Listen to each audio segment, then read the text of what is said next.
Friends, physics with রয় চ্যানেলে তোমাদের স্বাগত।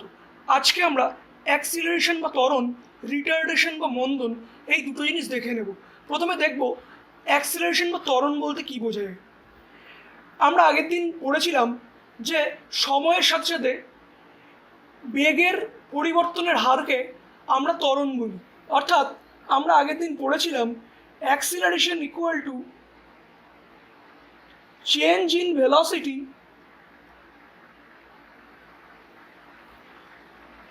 By time. এখন একটা কেস সিচুয়েশনকে আমরা কনসিডার করতে পারি। সে কেস ওয়ান, সাপোজ এটা রামের বাড়ি এবং রাম যেখানে কাজ করে, ধরা যাক সে শ্যামের বাড়ি কাজ করে। এখন সকালবেলা রাম সাইকেল নিয়ে শ্যামের বাড়ি কাজ করতে যাওয়ার সময় সাইকেলের গতিবেগ সময়ের সাথে সাথে বাড়তে থাকবে। অর্থাৎ যদি এটা আমার পজিশন 1 হয় আর এটা আমার পজিশন 2 হয়, আর পজিশন 1-এর ভেলোসিটি যদি v1 আর পজিশন 2-এ আমার ভেলোসিটি v2 হয়, তাহলে আমরা বলতে পারি v2 always greater than v1। যেহেতু ভেলোসিটিটা আমার সময়ের সাথে সাথে ইনক্রিজ করছে, তাহলে এক্ষেত্রে আমরা দেখতে পাবো acceleration a equal to v2 minus v1 by T. একইভাবে যখন সে শ্যামের বাড়ি কাজ করলো, তার মালিক শ্যাম রামকে বাজারে যেতে বললো। এখন বাজারের নিকটে এসে শ্যামের ভেলোসিটি কী হবে, সাইকেলের আস্তে আস্তে কমতে থাকবে এবং একটা টাইমে থেমে যাবে। অর্থাৎ সময়ের সাথে সাথে কেস 2-তে আমরা দেখতে পাচ্ছি ভেলোসিটি ডিক্রিজ করছে। মানে শ্যামের বাড়ি থেকে রাম সাইকেলে প্রথমে গতিবেগ বাড়াতে থাকলো এবং যখন বাজারের কাছে আসলো সে ব্রেক কষে আস্তে আস্তে তার গতিবেগ কমতে থাকলো। তাহলে সময়ের সাথে যখন গতিবেগটা কমছে তখন তাকে আমরা বলি রিটার্ডেশন বা মন্দন। That is A equal two, এক্ষেত্রেও v2 minus v1 by T, but এক্ষেত্রে v2 বা ফাইনাল ভেলোসিটিটা আমার ইনিশিয়াল ভেলোসিটির থেকে কম হবে। এখন মন্দন বা রিটার্ডেশনকে আমরা নেগেটিভ অ্যাক্সিলারেশন বলতে পারি। কেন? আমরা ফর্মুলা থেকে কী পেলাম, acceleration A equal to v2 minus v1 by T. কিন্তু যখন রিটার্ডেশন বা মন্দনকে আমরা কনসিডার করছি তখন v2 লেস দ্যান v1। অর্থাৎ এই যে quantity v2 minus v1 by টি, এই কোয়ান্টিটিটা নেগেটিভ। যদি আমি এটার থেকে মাইনাসকে কমন নেই, আমরা পাবো v1 minus v2 by T. This is our negative acceleration. So we can say that মন্দন বা রিটার্ডেশন ঋণাত্মক ত্বরণ। তার মানে আমরা বলতে পারি মন্দন সমান সমান মাইনাস অফ ত্বরণ।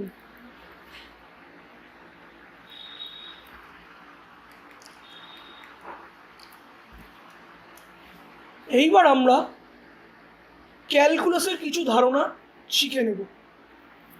যখন ক্যালকুলাস সম্পর্কে আমরা কথা বলি গণিতে, ক্যালকুলাসকে আমরা দুটো ভাগে ভাগ করি। একটা ডিফারেনশিয়াল ক্যালকুলাস আর একটা হলো ইন্টিগ্রাল ক্যালকুলাস। প্রথমে দেখে নেওয়া ডিফারেনশিয়াল ক্যালকুলাস। এখানে গ্রাফে একটা ফাংশনকে প্লট করা হয়েছে, যেখানে দেখানো হয়েছে ওয়াই একটা ফাংশন যে এক্সের পরিবর্তনের উপর নির্ভরশীল। অর্থাৎ এক্সের বিভিন্ন মানের জন্য ওয়াই এর মান বিভিন্ন হবে। এবং এইখানে ওপি কিউ যে কার্ভটা আছে, সেই কার্ভটা এই ফাংশন এফ এক্সকে রিপ্রেজেন্ট করছে। এখন পি বিন্দু এবং কিউ বিন্দু, যেটা আমার এই ফাংশনটার উপর দুটো বিন্দু, এদের স্থানাঙ্ক যথাক্রমে ধরে নেওয়া যাক P x comma y and Q y plus delta y and x plus delta x. So এখান থেকে আমরা ইজিলি এই ফাংশনটার নতিকে ক্যালকুলেট করতে পারি এবং নতিকে আমরা ট্যান থিটা দিয়ে লিখি। কারণ ট্যান থিটার ভ্যালুটা ক্যালকুলেট করলে ছবি থেকে আমরা যেটা পাবো সেটা লম্ব বাই ভূমি, that is A Q divided by AP. এখন এখান থেকে আমরা যেটা পাবো সেটা যদি ক্যালকুলেট করি তাহলে দেখতে পাবো এ কিউটা কী হবে? এ কিউটা আমরা পাচ্ছি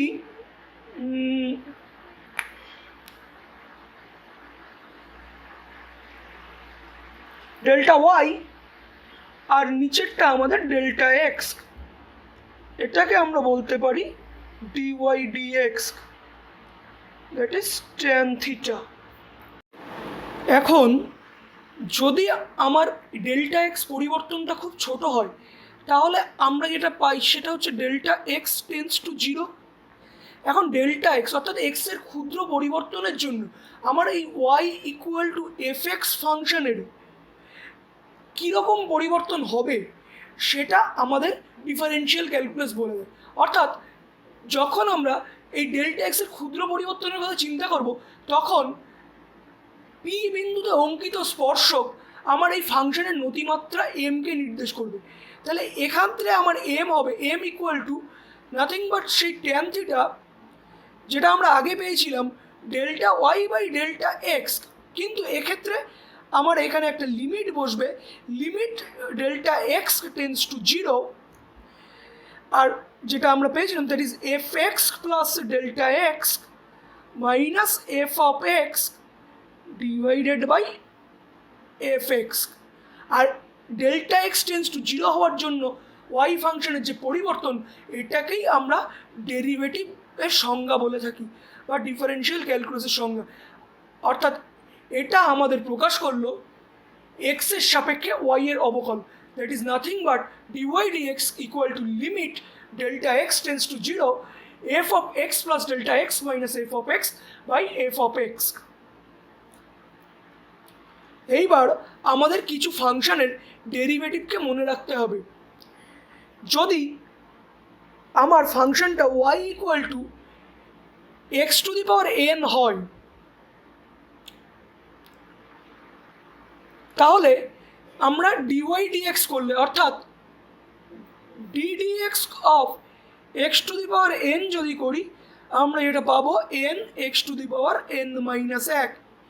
একইভাবে যদি ফাংশনটা ওয়াই ইকুয়াল টু এ, যেখানে এ একটা কনস্ট্যান্ট ভ্যালু, সেটা যে কোনো ইন্টিজার ভ্যালু 1 2 3 4 মানে যার ভ্যালু আমরা জানি সেরকম কোনো ভ্যালু হয়, সেক্ষেত্রে ফাংশনের ডেরিভেটিভ যদি আমরা করি ddx of Y that is ddx of that constant, সেটা সবসময় আমাদের কী হয়? জিরো হয়। এবং যদি ফাংশনটা এমন হয় যে ddx of A F of x, যেখানে এ একটা কনস্ট্যান্ট, তাহলে আমরা এটাকে বাইরে লিখবো and a ddx of F of x, এইভাবে আমরা লিখতে পারি।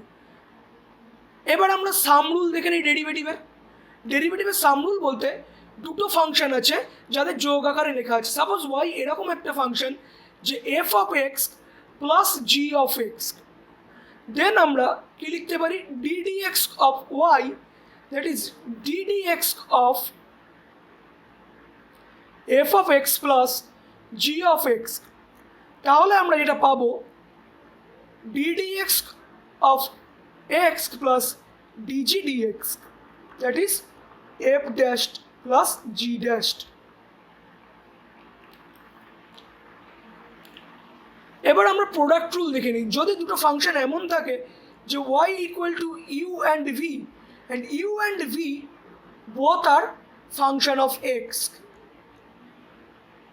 তাহলে আমরা যদি ddx of y করি তার মানে ddx of uv that is v du dx plus u dv dx।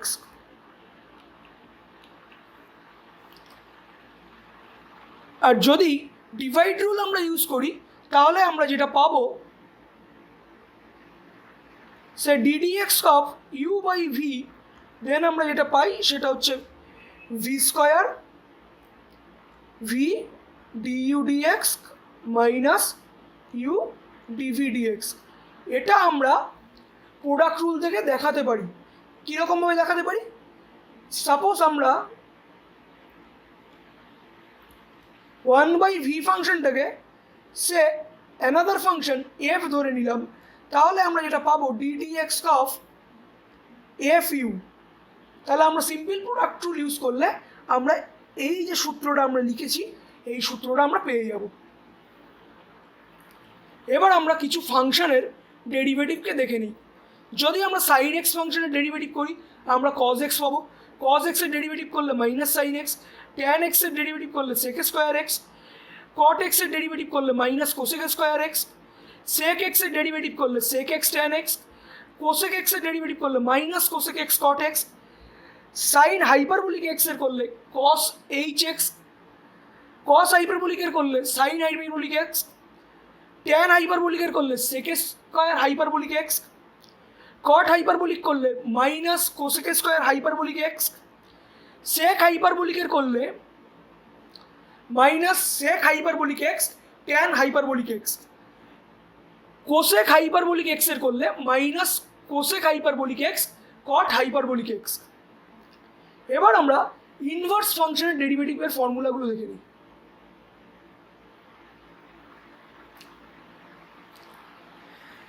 Inverse ফাংশনের ডেরিভেটিভগুলোকে আমরা যদি দেখি, যদি আমরা সাইন ইনভার্স এক্সের ডেরিভেটিভ করি আমরা যেটা পাবো 1/√1 minus X square, cos inverse এক্সের করলে -1/√1 minus X square, tan inverse এক্সের করলে 1/1 plus X square, cot inverse এক্সের ডেরিভেটিভ করলে -1/1 প্লাস এক্স স্কোয়ার। অ্যান্ড সিমিলারভাবে সেক ইনভার্স এক্সের করলে 1/mod x√x square minus x, cosec এক্সের করলে সেম অ্যাজ সেক এক্স, শুধু তার আগে একটা মাইনাস বসবে। আর কিছু ইম্পর্টেন্ট জিনিস আমাদের মাথায় রাখতে হবে। Derivative of log x that is 1/x,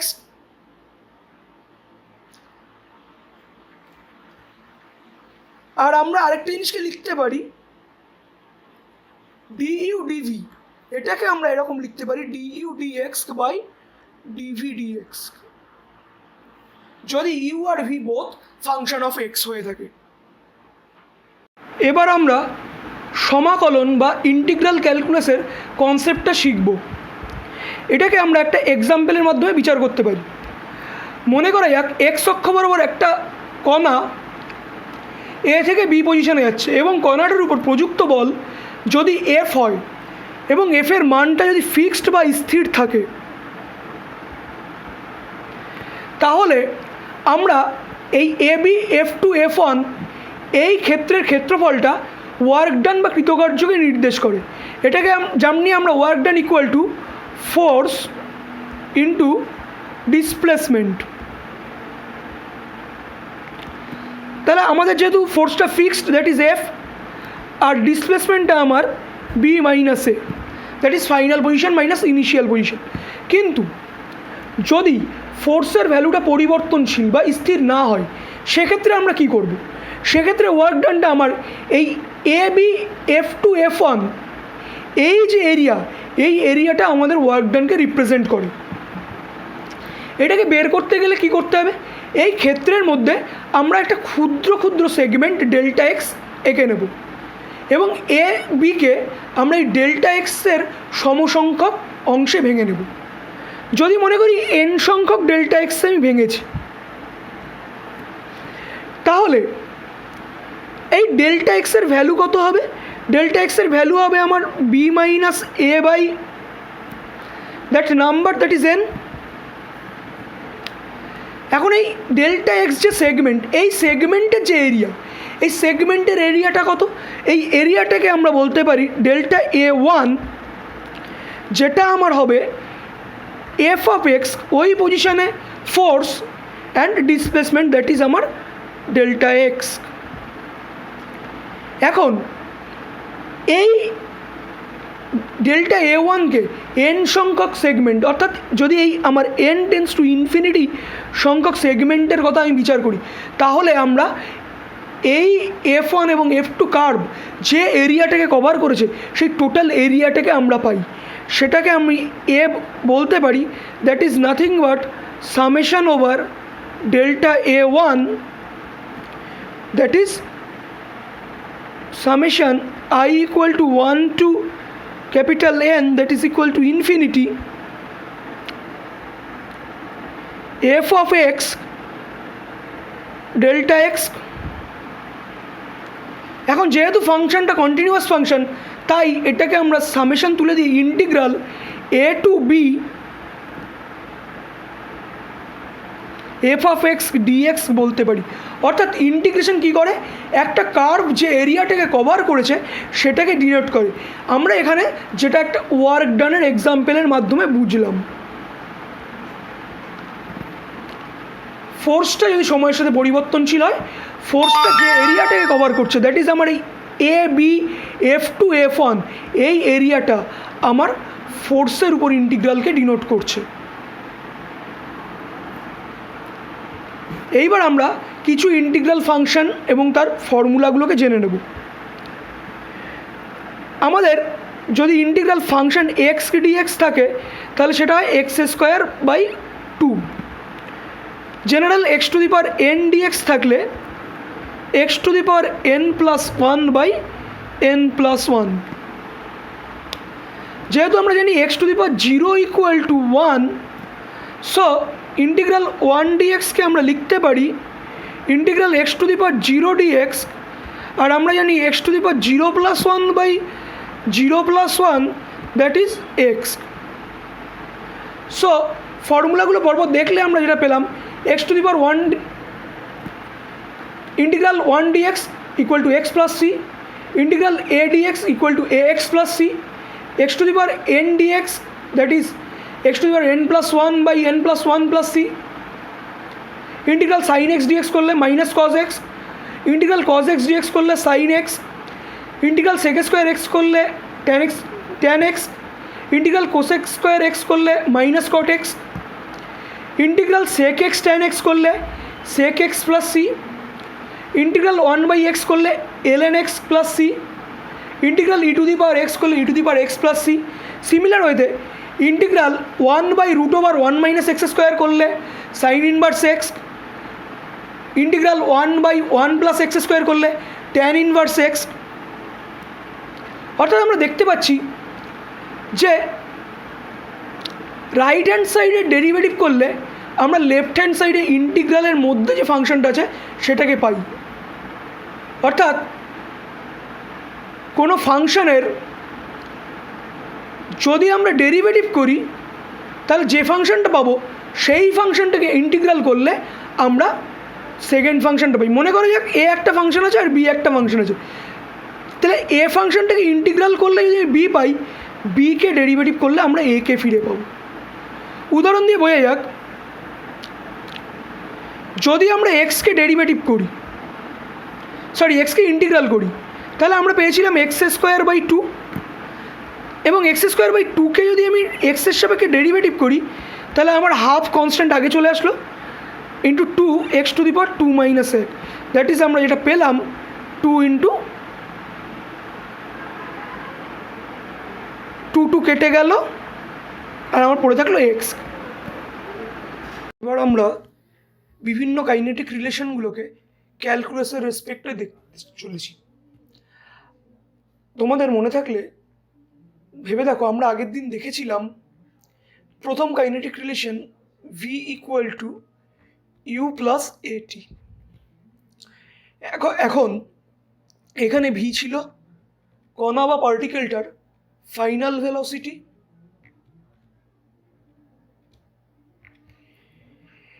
u ছিল কণাটির ইনিশিয়াল ভেলোসিটি, এবং t ছিল কণাটি যে সময়টুকু নিয়েছে সেই সময়টি বা টাইম, আর এ কণাটির ত্বরণ বা acceleration.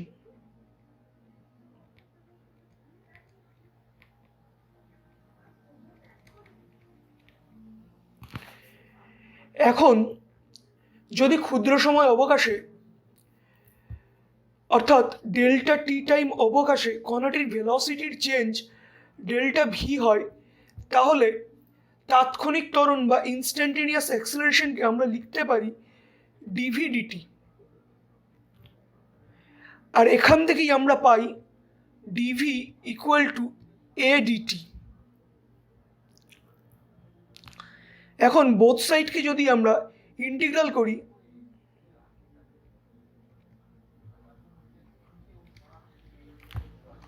Integration in both side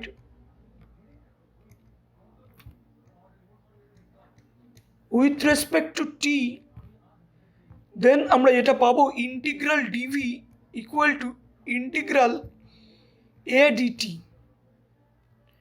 অর্থাৎ integral V at plus C.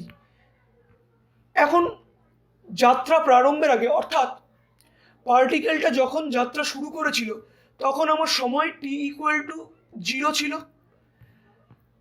আর এই সমীকরণটাকে যদি আমি 1 নম্বর সমীকরণ দিই এবং টি ইকুয়াল টু 0 যদি বসাই, তাহলে আমরা পাবো ইউ ইকুয়াল টু সি। কেননা টি ইকুয়াল টু 0-তে আমার ভি এর মান u, that is our initial velocity. অর্থাৎ এখন সি এর জায়গায় যদি আমি ইউ বসিয়ে দেই, তাহলে আমার সমীকরণটি দাঁড়াবে v equal to u plus a t. আর এটাই আমাদের ক্যালকুলাসের সাহায্যে আমাদের প্রথম কাইনেটিক রিলেশন। এবার আমরা আরেকটা কাইনেটিক রিলেশনকে এস্টাবলিশ করতে পারি। আমরা জানি ক্ষুদ্র সময় অবকাশে বস্তুকণার সরণের পরিবর্তনকে আমরা গতিবেগ বলি। অর্থাৎ যদি ক্ষুদ্র সময় ডেল্টা টি অবকাশ ধরে নেওয়া হয় এবং সেই টাইমে যদি সরণটাকে আমি ডেল্টা এস বলি, তাহলে ভেলোসিটি ভিকে আমরা ডিফাইন করতে পারি ডিএস ডিটি। আর এখান থেকে আমরা পাই ds equal to V dt. First kinetic relation থেকে ভি এর মান আমরা এখানে বসিয়ে দিতে পারি ইউ প্লাস এটি ডিটি। এখন এই সমীকরণটিকে বোথ সাইড ইন্টিগ্রেশন করলে আমরা যেটা পাবো,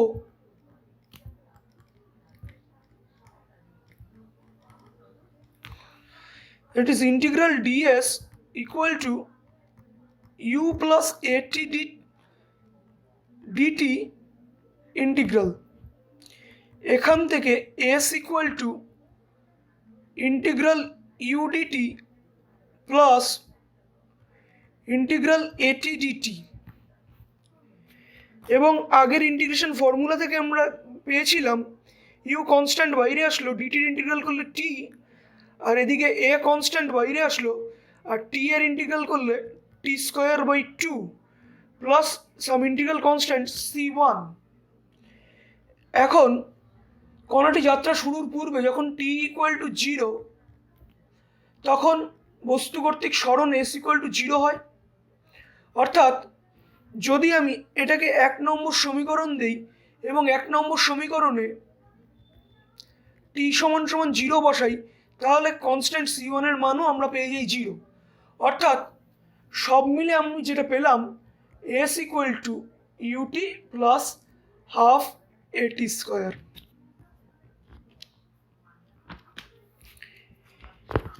এবার আমরা তৃতীয় কাইনেটিক রিলেশনটি প্রতিষ্ঠা করব। তৃতীয় কাইনেটিক রিলেশনটি আমাদের ছিল Sn equal to u plus half a 2n minus 1, অর্থাৎ এনতম সেকেন্ডে কণাটির সরণ। আগের সমীকরণে আমরা পেলাম s equal to u t plus half a t square. এখন এনতম সমীকরণের জন্য আমাদের বের করতে হবে s n minus s n minus 1, এবং টি এর জায়গায় যদি টি এবং টি মাইনাস 1 বসাই, তাহলে এই সমীকরণ দুটি সমাধান করলে আমরা পাবো you plus half A 2n-1। আগের ভিডিওতে আমি এটা সম্পূর্ণ করে দেখিয়েছি।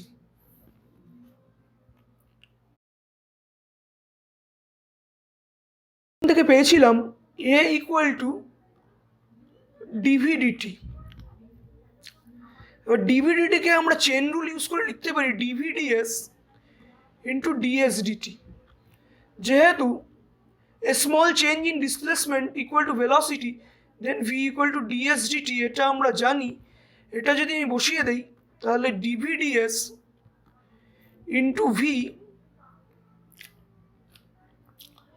এইবার এখান থেকে আমরা পাবো এডিএস ইকুয়াল টু ভিডিভি।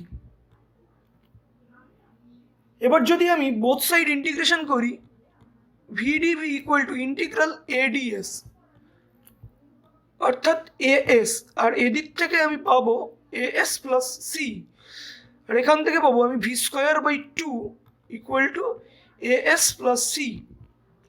এখন টি ইকুয়াল টু 0-তে এস ইকুয়াল টু 0 হয় and V equal to U, এটা আমরা জানি। সো সি এর ভ্যালু আমি পেলাম u²/2।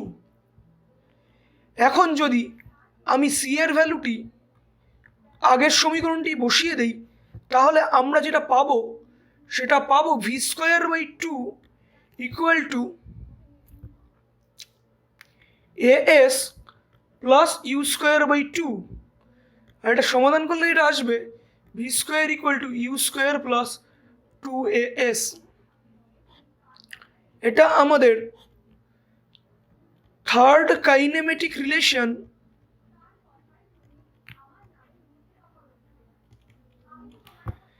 যেটা আমরা আগে রেগুলার ম্যানারে সলভ করেছিলাম, আর এখন এটাকে আমরা ক্যালকুলাসের সাহায্যে দেখালাম।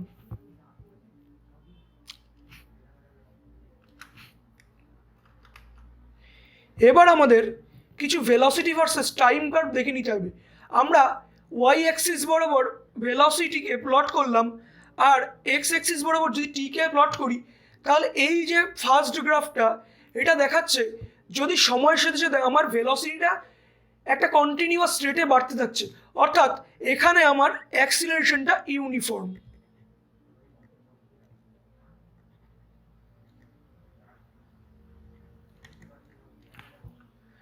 এখানে সেকেন্ড কার্ভে ওয়াই অ্যাক্সিস বরাবর ভি অ্যান্ড এক্স অ্যাক্সিস বরাবর টিকে যদি প্লট করি তাহলে সময় যত এগোক না কেন আমার ভেলোসিটির মানটা সবসময় সেম আছে, অর্থাৎ এখানে যদি পার্টিকেলটা ইউনিফর্ম ভেলোসিটিতে চলে তার গ্রাফটাকে দেখানো হয়েছে।